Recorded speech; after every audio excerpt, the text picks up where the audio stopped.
Perdana Menteri Israel Benjamin Netanyahu mengirim pesan keras kepada Qatar. Ia meminta negara Teluk itu untuk segera mengusir para pemimpin Hamas atau mengadili mereka di pengadilan. Dalam pernyataannya, Netanyahu menegaskan jika Qatar tidak melakukannya, maka Israel lah yang akan melakukannya. Pernyataan itu disampaikan Netanyahu setelah serangan udara Israel di Doha, Qatar yang menargetkan pertemuan sejumlah pemimpin Hamas. Namun, serangan itu tidak mengenai sasaran utama. Para pemimpin Hamas dikabarkan selamat meski beberapa anggota tingkat bawah tewas, termasuk putra Khalil Al-Hayya, salah satu tokoh penting Hamas.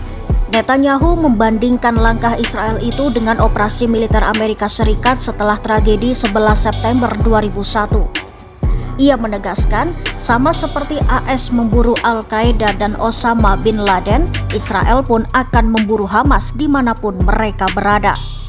Menurut Netanyahu, Qatar telah memberi perlindungan, bahkan rumah mewah bagi pemimpin Hamas, sekaligus menjadi sumber pendanaan kelompok itu. Qatar sendiri langsung membalas tuduhan Netanyahu. Kementerian Luar Negeri Qatar menyebut pernyataan Netanyahu sebagai sikap ceroboh dan ancaman terhadap kedaulatan negara. Doha menegaskan keberadaan kantor Hamas di Qatar justru merupakan bagian dari upaya mediasi yang disepakati bersama, termasuk dengan Israel dan Amerika Serikat. Qatar juga menuduh Netanyahu mencoba menutupi kejahatan Israel yang sudah banyak dikecam dunia. Perdana Menteri Qatar Sheikh Mohammed bin Abdul Rahman Al Thani menambahkan bahwa serangan Israel telah menghancurkan harapan keluarga sandera di Gaza. Menurutnya, keluarga-keluarga itu menggantungkan harapan pada mediasi gencatan senjata yang selama ini difasilitasi Doha. Al Thani bahkan menuding Netanyahu hanya menyeret Timur Tengah ke dalam kekacauan. Ia menambahkan, Perdana Menteri Israel Benjamin Netanyahu seharusnya diadili di Mahkamah Pidana Internasional. Kemarahan Qatar itu pun mendapat dukungan dari sejumlah negara Teluk, termasuk Arab Saudi, Oman, dan Uni Emirat Arab. Mereka menyatakan solidaritas penuh kepada Qatar dan mengecam keras tindakan Israel.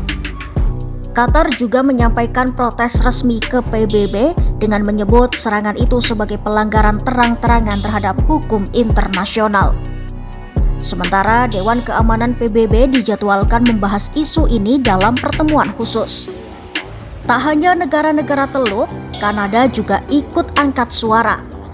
Menteri Luar Negeri Kanada Anita Anand mengatakan Ottawa sedang meninjau ulang hubungan diplomatiknya dengan Israel setelah insiden tersebut. Sementara itu, di Amerika Serikat, Gedung Putih disebut sangat marah karena serangan Israel terjadi saat Hamas dan Qatar sedang membahas proposal gencatan senjata yang disponsori Washington. Presiden Donald Trump bahkan menegur Netanyahu secara langsung dengan menyebut langkah itu tidak bijaksana. Meski mendapat banyak kecaman, Netanyahu tetap pada pendiriannya.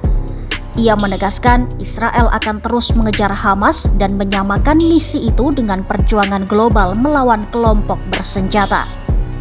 Namun, bagi Qatar dan banyak pihak lain, serangan Israel di Doha bukan hanya membahayakan mediasi perdamaian, tetapi juga dinilai melanggar kedaulatan sebuah negara.